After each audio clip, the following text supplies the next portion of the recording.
ગાણિતીય તર્કની અંદર આગળ વધીએ. ગાણિતીય તર્કની અંદર એના પછીનો જે ટોપિક છે એ છે સમાનાર્થી પ્રેરણ. P ઇમ્પ્લાઇઝ Q સ્વરૂપનું વિધાન આપેલું હોય તો એનું સમાનાર્થી પ્રેરણ થશે નિષેધ Q ઇમ્પ્લાઇઝ નિષેધ P. બરાબર છે. દાખલા તરીકે આપણને આવું આપેલું હોય કે જો વરસાદ પડે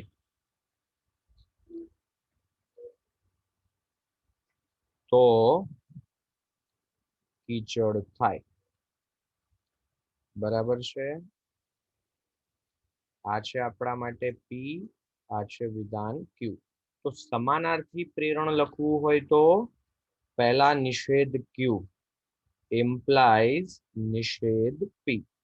તો જો ક્યુ નું નિષેધ કીચડ થાય નું નિષેધ લખીએ તો કીચડ ન હોય તો વરસાદ પડ્યો હોય એનું નિષેધ લખીએ તો વરસાદ ન પડ્યો હોય. બરાબર છે. પી ઇમ્પ્લાઇઝ ક્યુ એનું આપણે સમાનાર્થી પ્રેરણ લખીએ તો એ થશે નિષેધ ક્યુ ઇમ્પ્લાઇઝ નિષેધ પી. બરાબર છે. ચાલો તો આ વસ્તુ ધ્યાનમાં રાખીશું.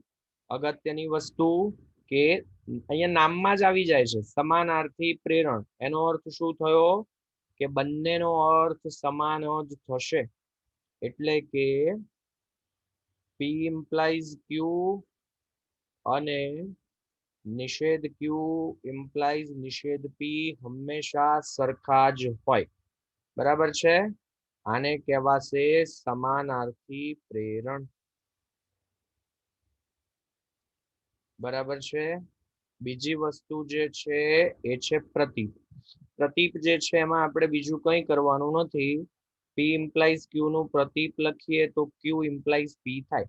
જો અને તો વાળા વાક્ય જે છે એમની અદલા બદલી કરવાની છે. એટલે કે પી ઇમ્પ્લાઇઝ ક્યુ મને આપેલું હોય એ કયું સ્વરૂપ થયું? જો પી તો ક્યુ. આનું જો હું પ્રતીપ લખું તો એ થશે ક્યુ ઇમ્પ્લાઇઝ પી. એટલે કે જો ક્યુ તો પી. અગત્યની વસ્તુ, આ બંને વચ્ચે કોઈ સંબંધ નથી. આ સાચું હોય તો આ સાચું કે ખોટું ગમે તે હોઈ શકે. બરાબર છે. અહીંયા આ બંનેના સત્યાર્થતા મૂલ્ય હંમેશા સરખા જ હશે. આ સાચું હોય તો આ પણ સાચું હોય, આ ખોટું હોય તો આ પણ ખોટું જ હોય. બરાબર છે. ચાલો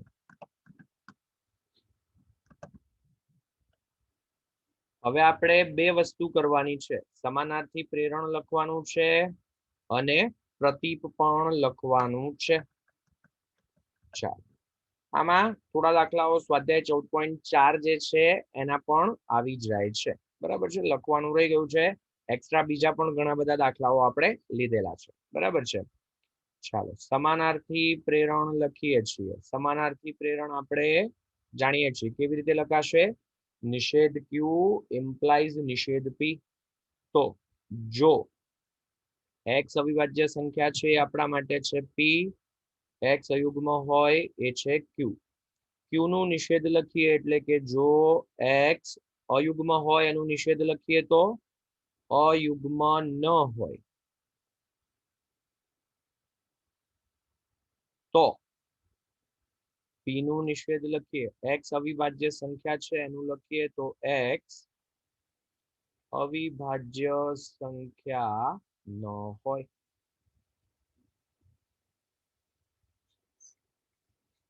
બરાબર છે. આની જગ્યાએ આ રીતે પણ લખી શકાય. અયુગ્મ ન હોય એનો અર્થ શું થયો? યુગ્મ હોય. વિભાજ્ય સંખ્યા ન હોય એનો અર્થ શું થયો? વિભાજ્ય હોય.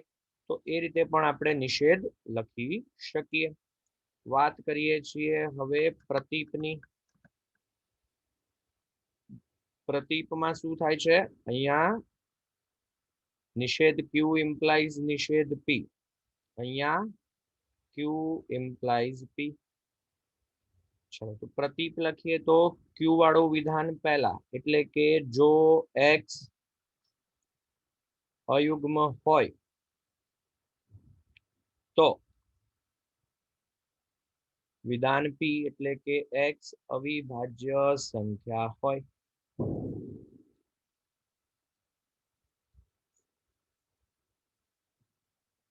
તમે માનશો નહીં, JEE ની અંદર ઘણી વખત સમાનાર્થી પ્રેરણ કે પ્રતીપ લખવાના દાખલાઓ પૂછાય છે. એટલે કે આટલું લખવાનું બી નહીં, ઓપ્શન ખાલી સિલેક્ટ કરવાના 4 માર્ક હોય છે.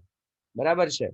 ચાલો એનાથી આગળ વધીએ. વિધાન આપેલું છે, જો બે રેખાઓ સમાંતર હોય એ થયું આપણા માટે પી, સમતલમાં છેદે નહીં એ થશે ક્યુ. વાત કરીએ સમાનાર્થી પ્રેરણ. સમાનાર્થી પ્રેરણ છે, કેવી રીતે લખાશે? નિષેધ ક્યુ ઇમ્પ્લાઇઝ નિષેધ પી. ક્યુ એનું નિષેધ લખીએ, જો સમતલમાં છેદે નહીં, કોણ? રેખાઓ. જો બે રેખાઓ સમતલમાં છેદે નહીં એનું નિષેધ લખીએ તો સમતલમાં છેદે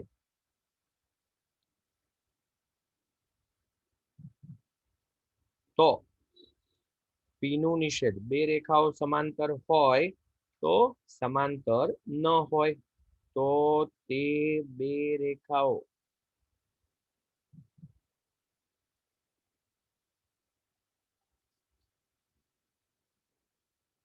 સમાંતર ન હોય.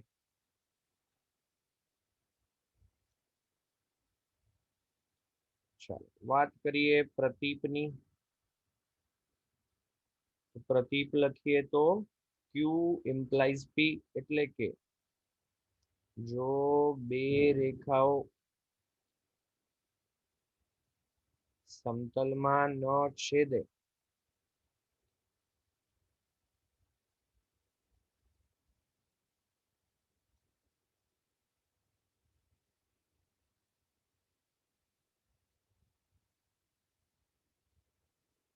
તો તે સમાંતર હોય.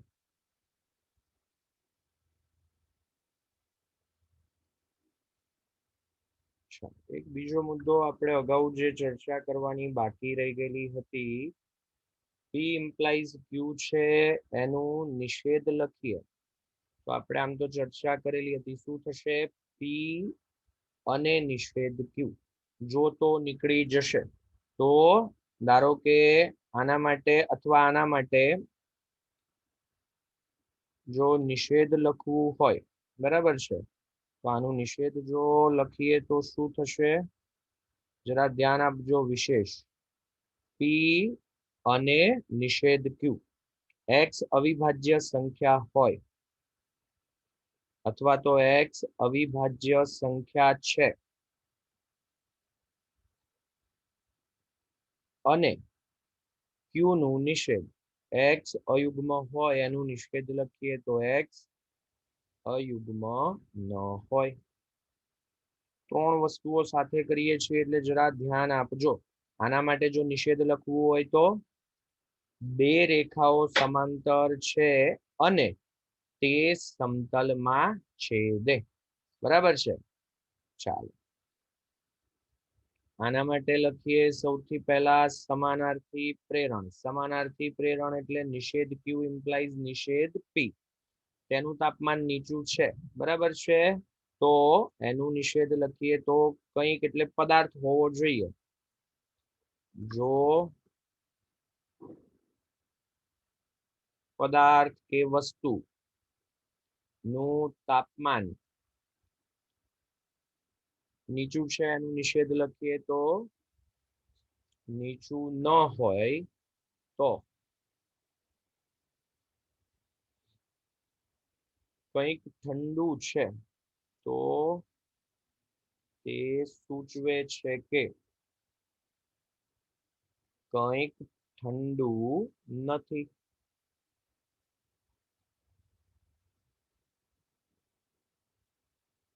વાત કરીએ પ્રતીપની. પ્રતીપ એટલે વાક્યનો ક્રમ ખાલી બદલવાનો છે. જો પદાર્થનું તાપમાન નીચું હોય, નીચું છે, તો તે સૂચવે છે કે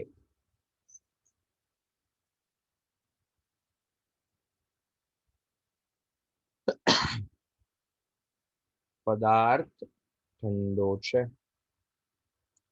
ધારો કે નિષેધ લખવું હોય તો પદાર્થ ઠંડો છે અને તેનું તાપમાન નીચું નથી. બરાબર છે. ચાલો પછી સમાનાર્થી પ્રેરણ લખીએ. જો તમે ભૂમિતિ સમજી શકો નહીં એ છે વિધાન પી. તમે તાર્કિક સાબિતી આપવાનું જાણતા ન હોવ એ છે વિધાન ક્યુ. નિષેધ ક્યુ એટલે કે જો તમે તાર્કિક સાબિતી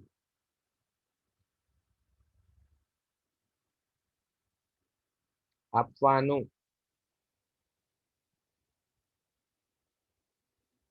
જાણતા ન હોવ એનું નિષેધ લખીએ તો જાણતા હોવ તો તમે ભૂમિતિ સમજી શકો નહીં એનું નિષેધ લખીએ તો ભૂમિતિ સમજી શકો.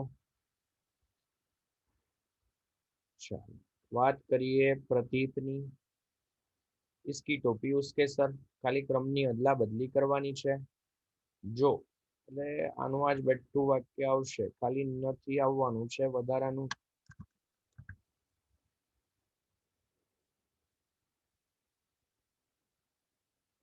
જો તમે તાર્કિક સાબિતી આપવાનું જાણતા ન હોવ તો તમે ભૂમિતિ સમજી શકો નહીં.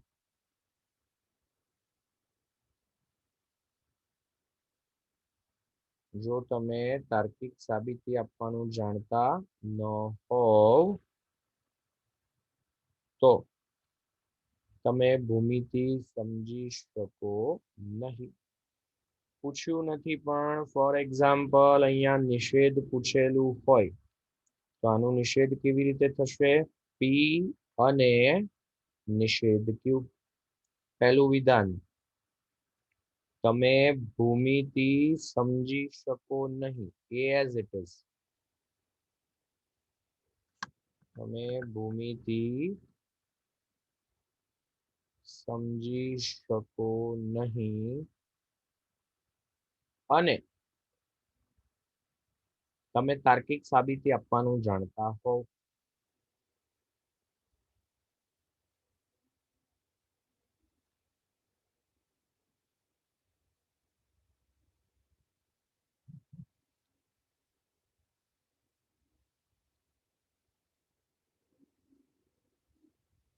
પહેલું વિધાન એમના એમ, વચ્ચે અને બીજાનું નિષેધ.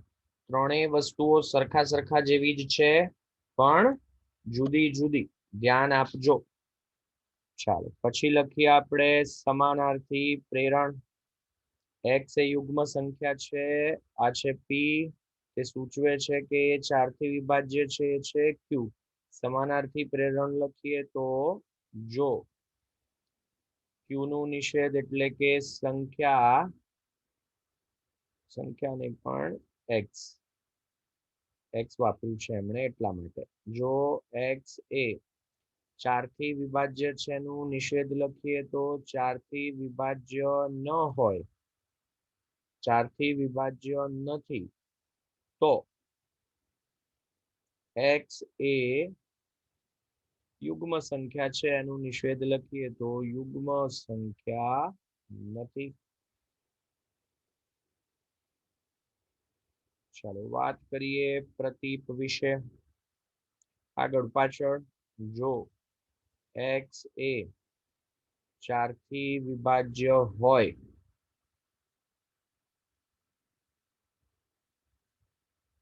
તો એક્સ એ યુગ્મ સંખ્યા છે.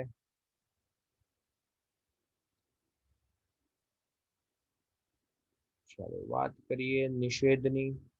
નિષેધ એટલે પી અને નિષેધ ક્યુ. એક્સ એ યુગ્મ સંખ્યા છે જો તો કશું જ નહીં. એક્સ એ યુગ્મ સંખ્યા છે વચ્ચે અને 4 થી વિભાજ્ય નથી.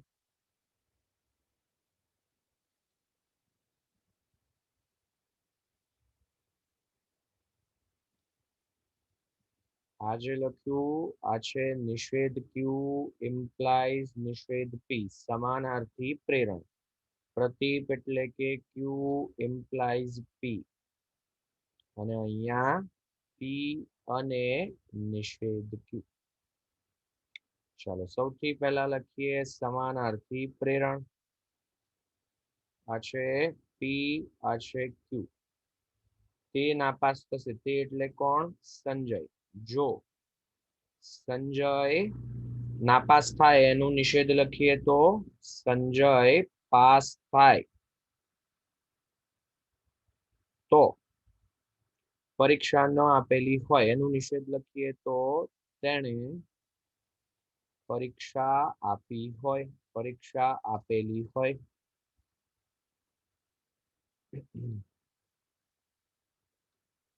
વાત કરીએ પ્રતીપની. પ્રતીપ લખીએ તો ક્રમ આગળ પાછળ. જો સંજય નાપાસ થાય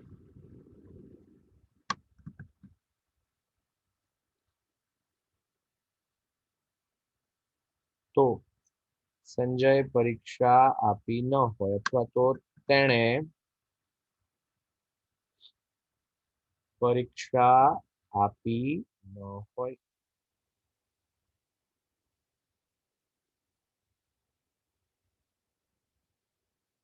નિષેધ લખીએ.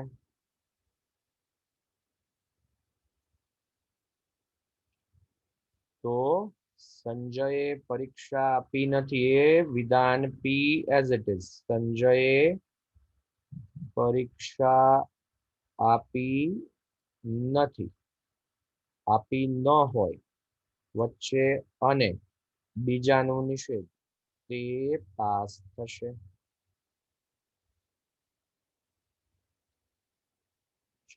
ચતુષ્કોણ એબીસીડી ચોરસ છે એ છે વિધાન પી.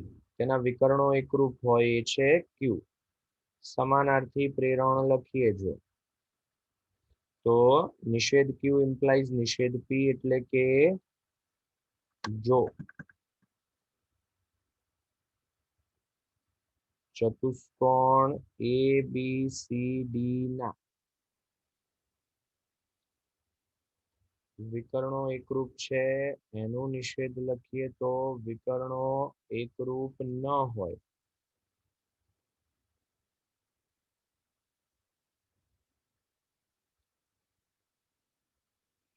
તો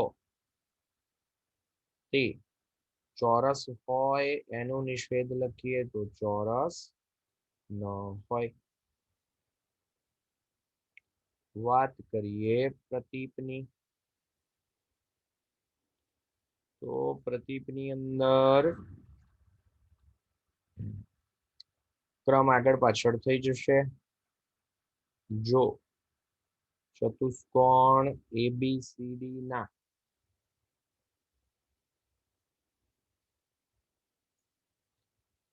વિકર્ણો એકરૂપ હોય તો તે ચોરસ હોય. ચલો જગ્યા નથી એટલે અહીંયા આપણે નિષેધ લખતા નથી. a square is equals to b square આ છે p, a is equals to plus or minus b આ છે q. વાત કરીએ સમાનાર્થી પ્રેરણની.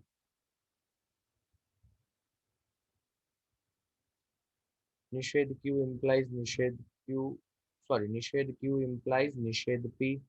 આનો નિષેધ લખીએ તો a not equals to plus or minus b. તો a square is equals to b square નો નિષેધ લખીએ તો a square not equals to b square. આને લખી દઈએ as it is. a b જે છે એ વાસ્તવિક સંખ્યાઓ છે.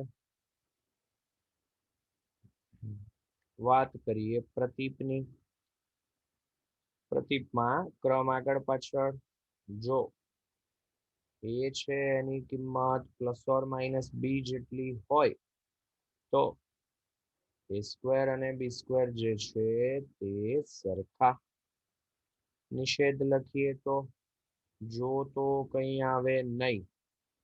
a square is equals to b square. P as it is, વચ્ચે અને બીજાનું નિષેધ.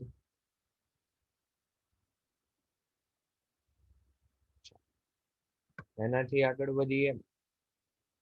n એ 30 વડે વિભાજ્ય છે, આ છે પી.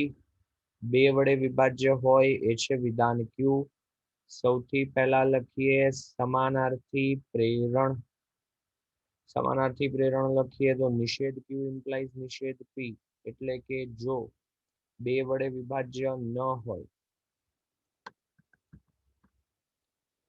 n એ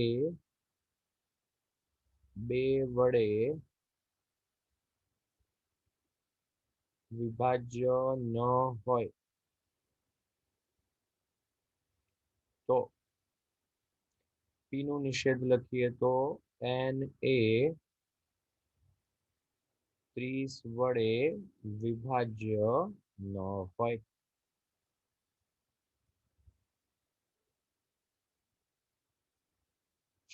વાત કરીએ પ્રતીપની, તો ક્રમ આગળ પાછળ. જો n એ 2 વડે વિભાજ્ય હોય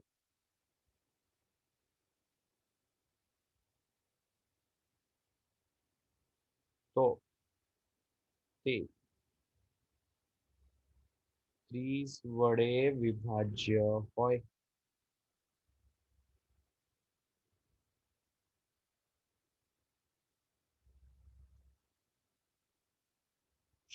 નિષેધ લખીએ.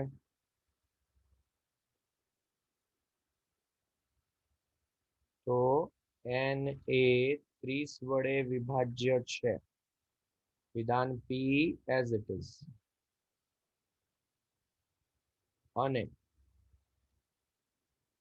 n જે છે એ 2 વડે વિભાજ્ય છે, એનું નિષેધ લખવું પડે તો 2 વડે વિભાજ્ય નથી. આ જે લખ્યું નિષેધ ક્યુ ઇમ્પ્લાઇઝ નિષેધ પી. જો નિષેધ ક્યુ તો નિષેધ પી. આ લખીએ તો ક્યુ ઇમ્પ્લાઇઝ પી. આ લખીએ તો પી અને ક્યુ નું નિષેધ. ચાલો વાત કરીએ સમાનાર્થી પ્રેરણની. તો જો નિષેધ ક્યુ રસ્તા ભીના થાય એનો નિષેધ લખીએ તો રસ્તા ભીના ન હોય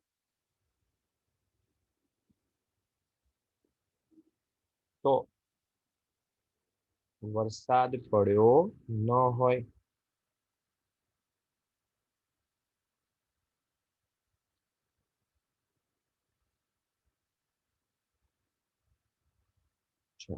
લખીએ પ્રતીપ,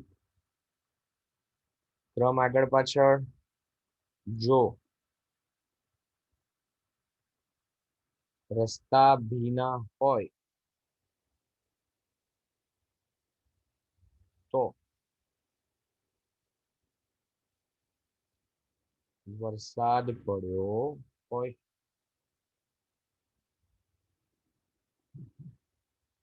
હવે લખીએ નિષેધ. તો પી એમના એમ જ, એટલે કે વરસાદ પડ્યો છે, વરસાદ પડ્યો હોય.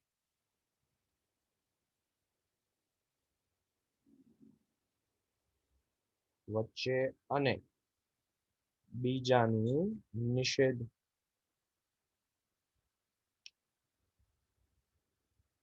રસ્તા ભીના હોય એનું નિષેધ લખીએ તો રસ્તા ભીના ન હોય.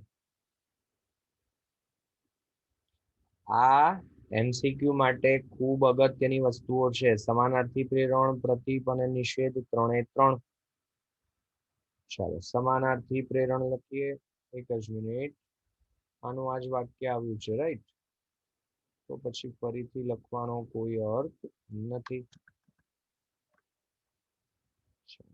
ડિલીટ જ કરી દઈએ.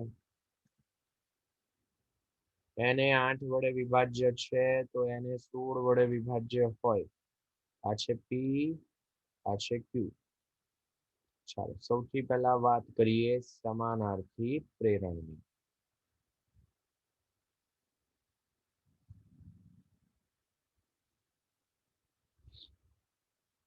ચાલો તો સમાનાર્થી પ્રેરણ લખીએ તો જો ક્યુ નું નિષેધ એટલે આ કયું સ્વરૂપ હશે નિષેધ ક્યુ ઇમ્પ્લાઇઝ નિષેધ પી ક્યુ નો નિષેધ લખીએ તો એન એ 16 વડે વિભાજ્ય નથી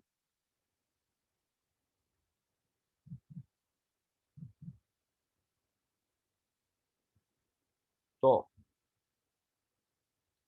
ફૂલ સ્ટોપ નહીં આવે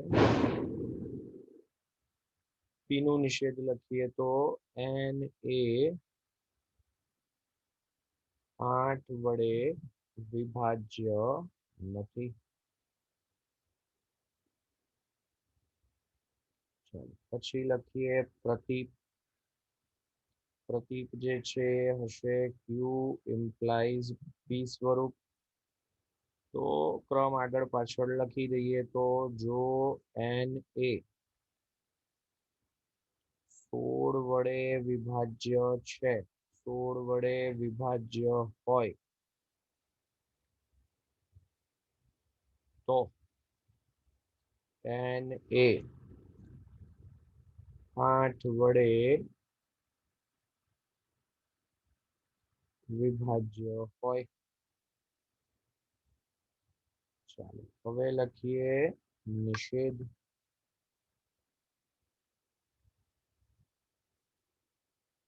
નિષેધ લખીએ છીએ તો પી વચ્ચે અને બીજાનું નિષેધ ચાલો તો પી એટલે કે એન એ 8 વડે વિભાજ્ય હોય વિભાજ્ય છે અને બીજાનું નિષેધ એટલે કે એન એ 16 વડે વિભાજ્ય નથી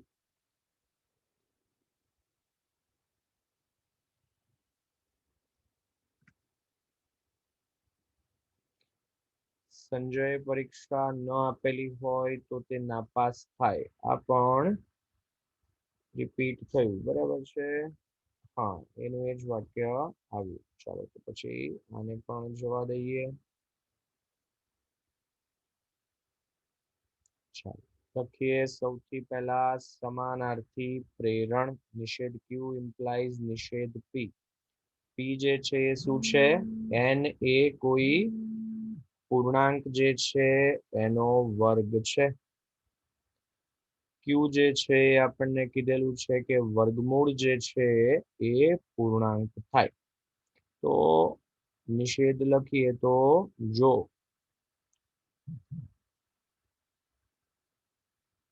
એન નું વર્ગમૂળ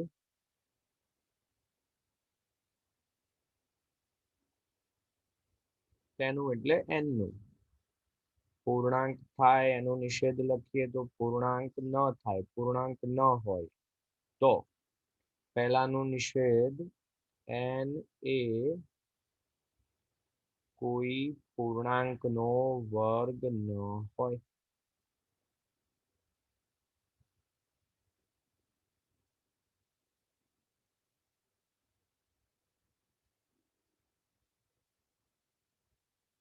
ચાલો પછી લખીએ પ્રતીપ ક્રમ આગળ પાછળ જો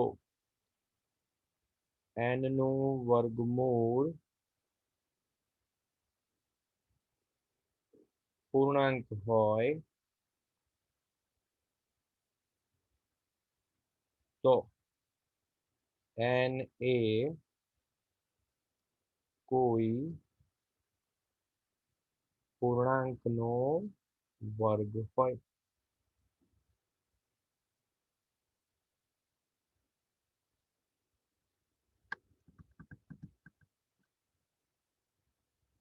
ચાલો નિષેધ લખીએ તો પી એમના એમ જ એટલે કે એન એ કોઈ પૂર્ણાંક નો વર્ગ છે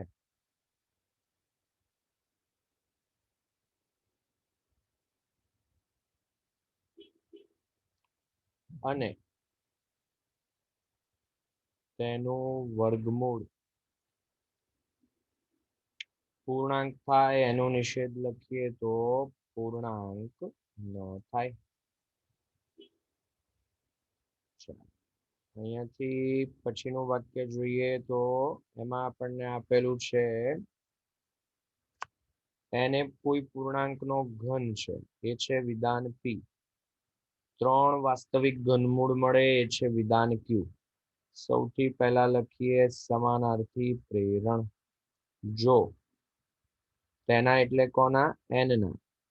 જો n ના 3 વાસ્તવિક ઘનમૂળ ન મળે, 3 વાસ્તવિક ઘનમૂળ ન મળે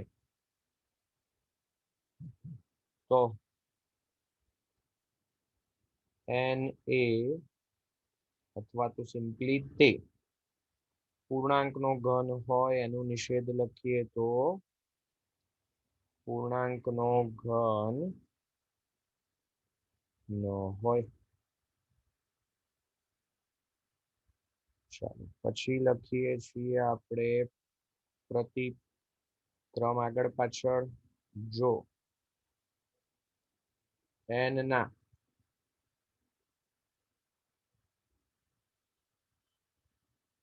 3 વાસ્તવિક ઘનમૂળ મળે તો આ વિધાન એમના એમ જ તે પૂર્ણાંકનો ઘન હોય.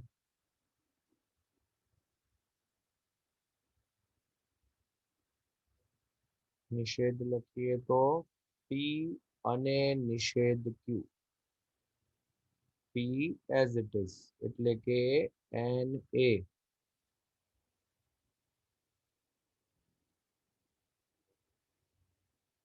પૂર્ણાંકનો ઘન છે અને 3 વાસ્તવિક ઘનમૂળ મળે એનું નિષેધ લખીએ તો તેના 3 વાસ્તવિક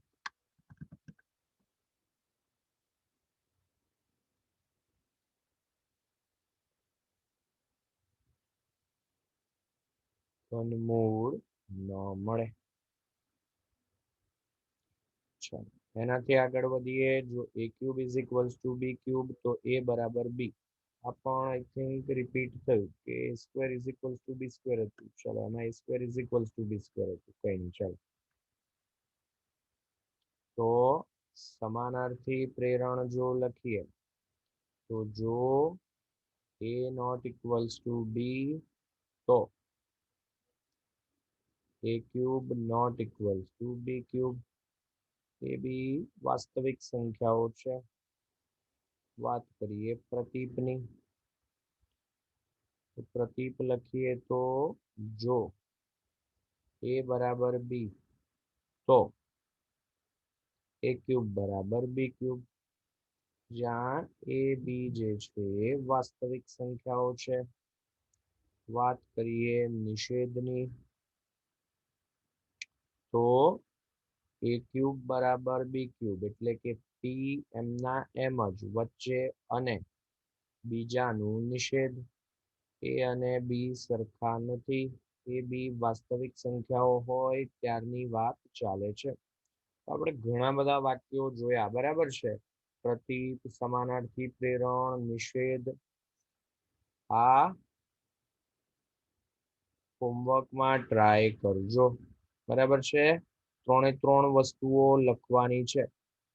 સમાનાર્થી પ્રેરણ, પ્રતીપ અને નિષેધ. બરાબર છે. આ જે કંઈ પણ વાક્યો આપેલા છે એને જો તો સ્વરૂપે લખવાના છે. આવા થોડાક વાક્યો આપણે લાસ્ટ લેક્ચરમાં પણ જોયેલા. જો તમને નોકરી મળી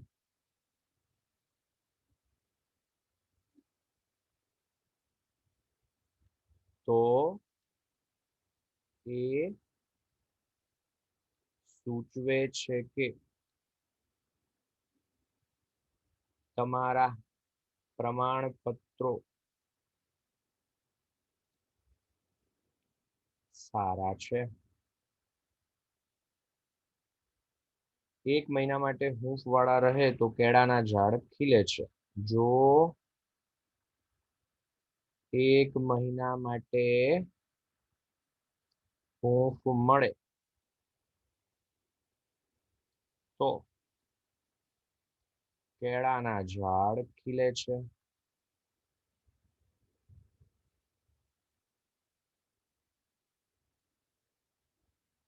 ચાલો પછી અહીંયા લખીએ તો જો ચતુષ્કોણના વિકર્ણો પરસ્પર દુભાગે, ચતુષ્કોણના વિકર્ણો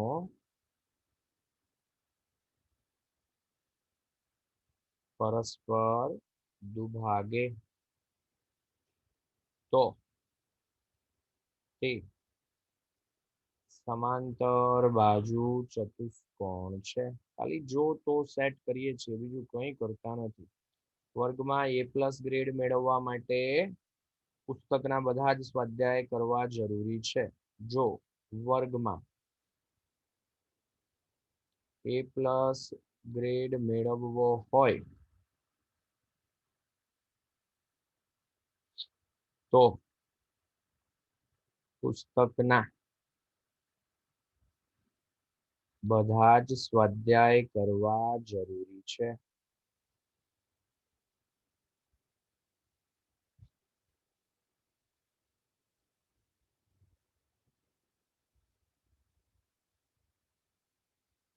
એનાથી આગળ વધીએ.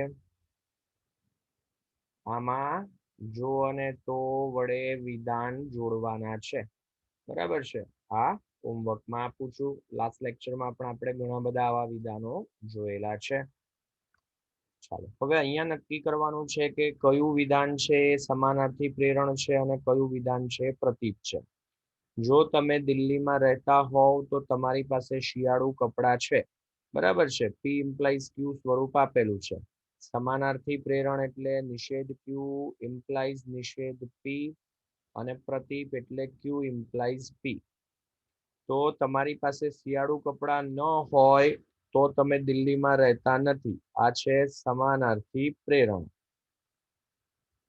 અને શિયાળુ કપડાં હોય તો તમે દિલ્હીમાં રહેતા હોવ, Q implies P સ્વરૂપ, તો આ છે પ્રતીપ.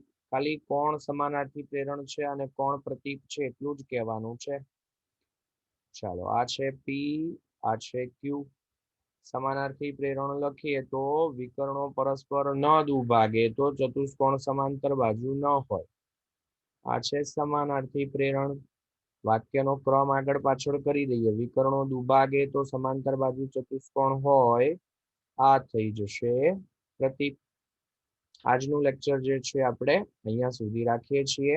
સ્વાધ્યાય 14.4 જે છે પૂરું થયું.